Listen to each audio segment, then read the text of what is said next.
Merci tout d'abord pour votre invitation. Et juste quelques mots pour dire que de telles rencontres sont importantes parce qu'elles permettent des échanges entre des gens qui viennent d'horizons religieux, culturels différents. Et que c'est aujourd'hui très important dans le monde où nous vivons, où on parle beaucoup de guerre entre l'islam et l'Occident, qu'il y ait de tels forums qui nous permettent d'échanger dans un esprit de dialogue. Je vais donc parler de l'islam dans les médias européens. Je voudrais simplement faire une remarque préliminaire, c'est de dire que quand on parle des médias européens, on parle de choses très différentes, qu'il y a des orientations différentes, qu'il y a des points de vue différents, et que ce que je vais essayer de dire, c'est, d'une certaine manière, c'est assez schématique, c'est-à-dire ça donne la vision dominante des médias européens sur l'islam, mais ce n'est pas forcément la vision de chacun des médias. Et je crois qu'il faut être attentif à ça, même s'il se dégage, je crois, malheureusement, de la lecture ou de ce que publient les télévisions, quelque chose qui me semble une vision très schématique de l'islam. Il faut bien aussi que vous compreniez que pour les sociétés européennes, l'islam est quelque chose d'étranger au départ. C'est-à-dire que la connaissance de l'islam, qui existe dans vos sociétés, dans les sociétés musulmanes, même si elle a progressé durant ces dernières années, est encore très faible.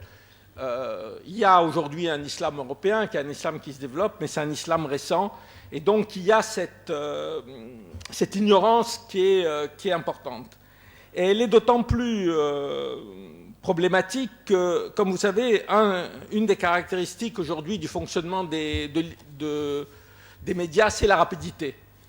Ce n'est pas vrai seulement pour l'islam, c'est vrai pour l'information en général. C'est-à-dire qu'on dit une information chasse l'autre, il n'y a pas le temps d'approfondir. Quand vous avez 2 minutes à la télévision sur un sujet, c'est un grand maximum. Et pour moi, le symbole de cette rapidité, ça a été un échange très, très célèbre en France qui a eu lieu pendant la première guerre du Golfe, c'est-à-dire en 1990-1991, où Bernard Pivot, qui était un journaliste très respectable d'ailleurs, qui faisait un travail très important sur les livres, invite Jacques Berck, qui est, comme vous savez, aujourd'hui décédé, qui était un des grands spécialistes de l'islam, qui a traduit le Coran, il n'y avait pas de meilleur connaisseur que lui de l'islam, du Coran en France.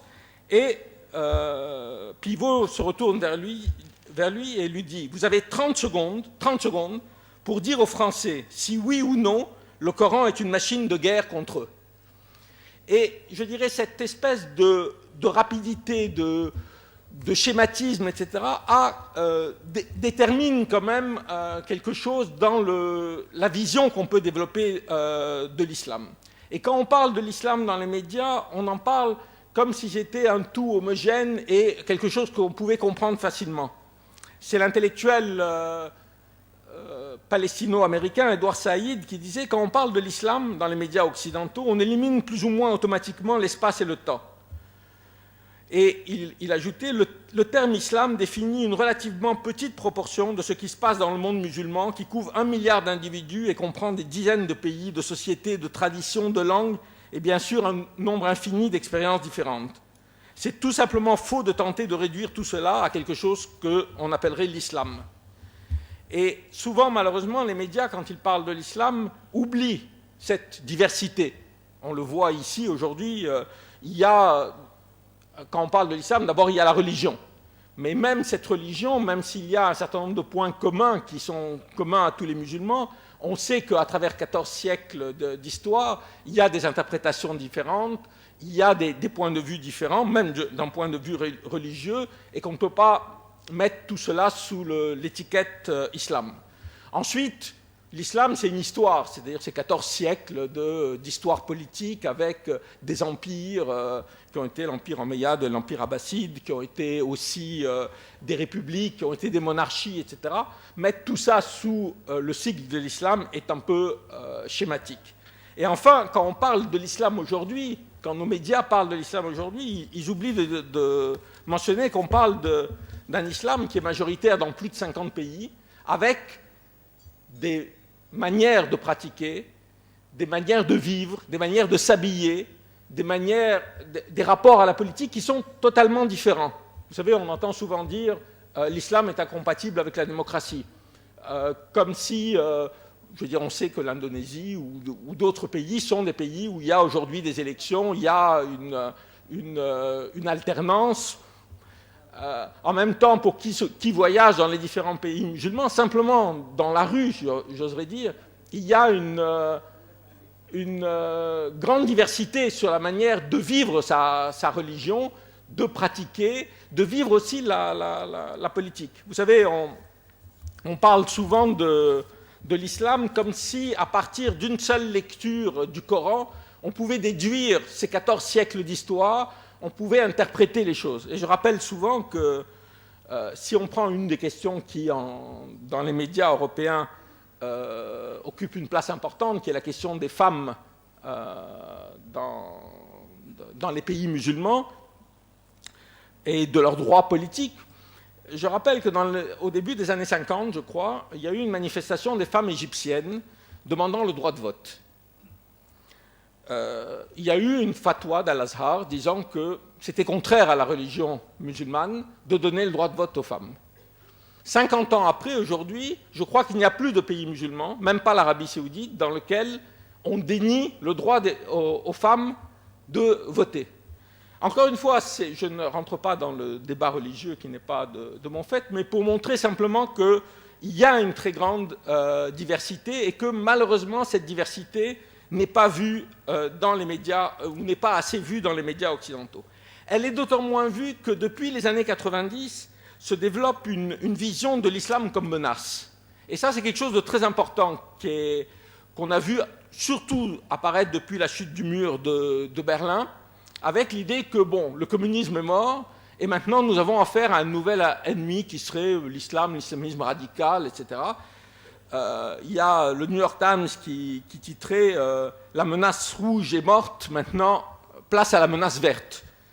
Et il y a cette idée, dans les sociétés européennes en particulier, qu'on subirait une double menace extérieure qui serait le terrorisme islamique et intérieure qui serait une menace relayée par les communautés musulmanes en France qui s'attaqueraient à nos valeurs, à nos principes et qui menacerait les fondements même de notre société.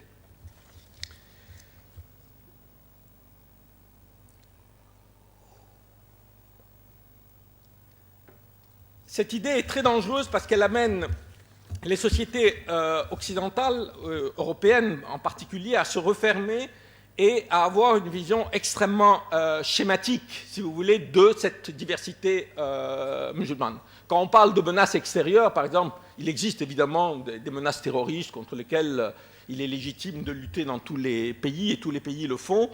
Mais est-ce qu'on peut comparer aujourd'hui, comme le fait une certaine presse, la menace, ces menaces terroristes à ce qu'a représenté, entre guillemets, la menace rouge, qui s'appuyait sur l'Union soviétique, sur la Chine, qui étaient des grandes puissances, qui jouaient un rôle important dans le domaine international. Je crois qu'il n'y a pas aujourd'hui d'abord, il n'y a pas de pays musulmans qui relaient cette menace terroriste, et elle n'est évidemment pas du même niveau. Je dirais c'est une menace qui relève de la police et pas de l'armée, qui relève de l'ordre intérieur et pas de la menace stratégique.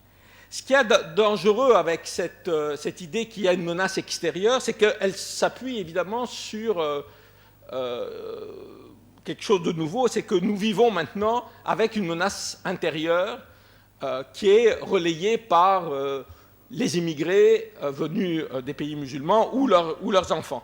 C'est d'ailleurs intéressant de voir qu'aujourd'hui, quand on parle de ces populations, on dit les musulmans français, ou les musulmans de France, qui est une formulation complètement nouvelle. Il y a 30 ou 40 ans, on utilisait le terme les maghrébins, les arabes, jamais on ne disait les musulmans. Mais je cite par exemple un journaliste du Point qui écrivait à propos de Roubaix: la menace majeure qui pèse désormais sur la sécurité intérieure et extérieure du pays est là. Les jeunes beurs de la deuxième génération, séduits par cet islam, sont de nationalité française. L'influence grandissante des thèses islamistes s'explique bien sûr par le chômage, l'échec scolaire, la ghettoisation grandissante des immigrés musulmans, mais aussi par l'implantation dans les banlieues des réseaux secrets du fils algérien du mouvement tunisien Nahda, éradiqué par le président Ben Ali. Et quelques mois plus, ce même hebdomadaire titrait « Le terrorisme, les secrets de la toile islamique ». Donc il y a cette idée, si vous voulez, un peu globalisante d'une menace que l'islam constituerait avec une cinquième colonne à l'intérieur, et cinquième colonne qui est d'autant plus dangereuse que maintenant ce sont, entre guillemets, des jeunes de nationalité française et qu'ils menacent les fondements même de la société. On l'a vu dans les questions des débats sur le foulard ou sur d'autres, c'est l'idée que les sociétés européennes sont menacées dans ce qu'elles ont de plus précieux, les libertés individuelles, l'égalité homme-femme, etc. Et là, il se crée une espèce de confusion entre l'islam et ses populations immigrées. Je voudrais en donner deux exemples qui montrent surtout, je dirais, le fait que souvent les médias ne font pas leur travail et qu'ils sont dans un cadre très idéologique. C'est la question des mariages forcés et la question dite des viols collectifs. Vous savez que depuis plusieurs années se développe en France une campagne sur les mariages forcés, étant entendu évidemment que ces mariages concernent essentiellement les populations d'origine musulmane. Et il circule un chiffre qui est de dire qu'il y a tous les ans 70 000 mariages forcés en France. Le problème, c'est que ce chiffre est faux, mais qu'il est répété sans arrêt. Et que ce qui est curieux d'ailleurs, c'est que le fait de le démentir n'a aucune conséquence sur la manière dont les médias le répètent. C'est-à-dire, on a beau dire que ce chiffre est faux, de prouver qu'il est faux. 70 000 mariages, c'est l'ensemble des mariages en une année qui concernent des populations dont un des partenaires est immigré. À moins de penser que tous les mariages sont des mariages forcés, ce chiffre ne repose sur rien. Et le seul pays où on ait fait des études un peu comparables, c'est la Grande-Bretagne, où on se rend compte qu'il y a des mariages forcés, que c'est effectivement une pratique qui est condamnable, mais qui concerne quelques centaines ou quelques milliers de personnes. L'autre élément qui a été à un moment très populaire, entre guillemets, en France, c'était la question de ce qu'on appelait les tournantes et les viols collectifs. Là aussi, on a eu brusquement l'idée que ces viols étaient multipliés par 4, etc. D'abord, entre nous, je ne vois pas très bien à supposer que ce soit vrai, on ne voit pas très bien quel rapport entre ces viols collectifs et l'islam, mais évidemment, c'était l'idée que ces viols collectifs concernaient essentiellement des populations, ça se passait dans les banlieues, c'était les populations immigrées, etc., etc. Or, en fait, tous les chiffres et toutes les études sociologiques montrent que depuis 25 ans que ce délit est recensé par les services de police, il n'y a eu aucune augmentation. Et que même si on peut dire, il y a plutôt diminution. Deuxièmement, il y a l'idée sous-jacente que si ces viols existent, évidemment, ce n'est que dans les banlieues. Or, c'est faux, on sait que ça existe dans toutes les couches de la société, chez un certain nombre de jeunes, enfin bon. Donc, il y a cet amalgame, et encore une fois, là, je veux dire, on voit bien l'amalgame qui se fait entre population immigrée, islam, sans que, évidemment, ce soit clair, parce qu'évidemment, personne n'oserait dire que c'est l'islam qui justifie les viols collectifs. C'est évident que la question de l'égalité homme-femme est une des questions sur lesquelles se mobilisent le plus aujourd'hui les médias. On le voit encore avec le débat sur la burqa et le fait que le président de la République français dit que ce n'est pas une question de religion, c'est une question d'égalité homme-femme. Et donc, comme vous savez, le Parlement français a décidé de créer une commission d'enquête sur cette question. D'abord, une commission d'enquête en France, on en crée tous les 5 ans peut-être, et c'est quand même étonnant de se dire qu'aujourd'hui, la grande question de la société française serait la question de la burqa. La deuxième chose, c'est que c'est quand même étonnant qu'une Assemblée nationale française, qui est censée représenter la population française, qui décide de se saisir de cette question aussi importante pour l'égalité homme-femme que la burqa, oublie de remarquer tout simplement que dans ses propres rangs, il y a à peu près 10% de femmes. C'est-à-dire qu'elle-même, cette Assemblée nationale, est la représentation de l'inégalité fondamentale qui existe entre hommes et femmes dans notre société. Alors ça ne veut pas dire que ça justifie d'autres inégalités, mais on pourrait se dire que si si l'Assemblée nationale avait des choses vraiment importantes à faire, elle pourrait intervenir sur ces questions que sont les inégalités en France. Et on a l'impression qu'en fait, la question du droit des femmes, souvent dans les médias, elle ne nous intéresse que quand il s'agit des femmes musulmanes, jamais quand il s'agit des femmes françaises de souche. Et pour dire un mot là-dessus, vous savez qu'une des questions qui revient aussi assez souvent, c'est la question de la violence à l'égard des femmes. Et nous savons qu'en France, il y a, les chiffres sont divers, mais plusieurs personnes, enfin plusieurs femmes qui sont tuées par leurs époux, leurs conjoints, etc., tous les mois. Donc les chiffres sont assez importants, mais qu'on n'en parle jamais que quand il s'agit de femmes musulmanes. Ou alors, j'avais vu une fois dans le journal un cas très intéressant où 2 femmes avaient été une fois battues, une fois tuées par son mari. Quand c'est un Français de souche, entre guillemets, le titre des journaux, c'était « Drame de la jalousie ». Quand c'était une femme d'origine musulmane, c'était évidemment quelque chose qui était lié à la religion. Donc cette lecture globale du monde est vraiment, non seulement elle est fausse, mais elle est dangereuse, car elle alimente une division entre eux et nous, vous et nous, entre les musulmans et les occidentaux, comme si aujourd'hui la ligne de démarcation était celle-là. Or, je crois qu'elle n'est pas celle-là. Et d'une certaine manière, votre conférence aujourd'hui le prouve. Et je terminerai sur un exemple qui me semble très important, qui me tient à cœur, mais je pense à vous aussi, qui est celui de la Palestine. Depuis quelques années, ce qui se passe en Palestine, souvent dans les médias, est vu avec une grille de lecture qui est complètement différente de ce qu'elle était il y a 10 ans. C'est-à-dire une perception de la Palestine comme un affrontement religieux, comme un affrontement avec le Hamas parce qu'il est un mouvement islamiste, et donc dans lequel finalement des extrémistes juifs ou musulmans s'affronteraient autour de cette question de la Palestine. Alors je crois que c'est vraiment une vision qui est fausse. Si nous voulons justement avoir une vision universelle qui n'est pas religieuse, qui n'est pas occidentale, qui n'est pas musulmane non plus, c'est d'analyser ce conflit comme le reste du monde avec ce qu'on pourrait appeler des principes universels. Le problème de la Palestine, c'est un problème de violation du droit international. Ce n'est pas un problème de violation du droit des musulmans, des juifs, des chrétiens. Ça, chacun peut avoir son opinion là-dessus. Mais avant tout, c'est une question d'occupation et d'occuper. C'est que nous savons que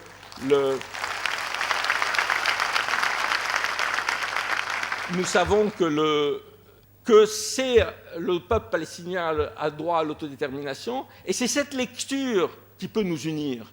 C'est cette lecture qui fait que, justement, ce n'est pas un problème d'affrontement entre l'Occident et l'islam, ce n'est pas un problème d'affrontement entre l'islam et le judaïsme, c'est un problème de droit universel. Et je terminerai là-dessus en disant que c'est cette vision universelle qui doit nous être commune aux uns et aux autres, et qui permet vraiment un dialogue entre le monde occidental et le monde musulman. Je vous remercie.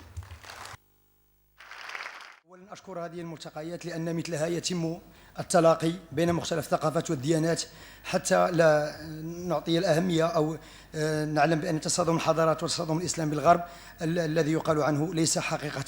فوسائل الإعلام يعني لحد الآن في أوروبا تتكلم عن الإسلام الجديد بأوروبا لأن هناك جهل بالإسلام وسرعة المعلومات. هذا لا يخدم صحة المعلومات عن الإسلام أو غيره.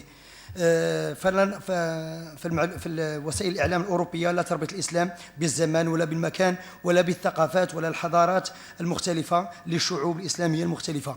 وسائل الإعلام كذلك تنسى أن هناك تعدد وتجهل الجانب التاريخي الذي هو يمتد إلى 14 قرنا وتختزل الإسلام في توجه واحد أو قراءة واحدة. وسائل الإعلام كذلك عندما تتكلم حول المرأة ومشاكل المرأة لا تتكلم إلا على المرأة الإنسانية، أما إذا كانت هناك مشاكل لنساء أخريات ذات انتماءات أخرى فلا تتكلم عنها.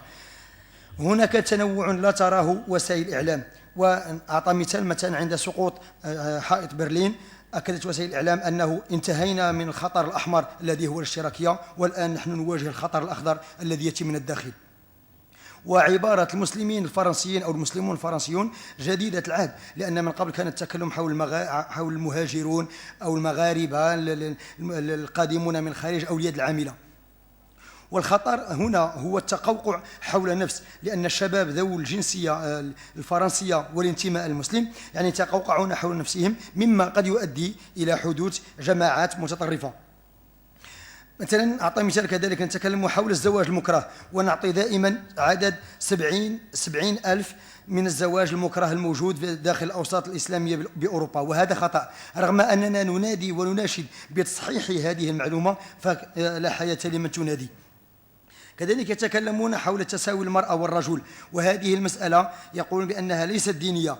مثلا مؤخرا كانت مسألة البركة، ولكن ينسى البرلمان الفرنسي أن هناك فقط 10% من النساء التي تدخل هذه القبة، ولا يتكلم عن التساوي بين المرأة والرجل في هذا الميدان.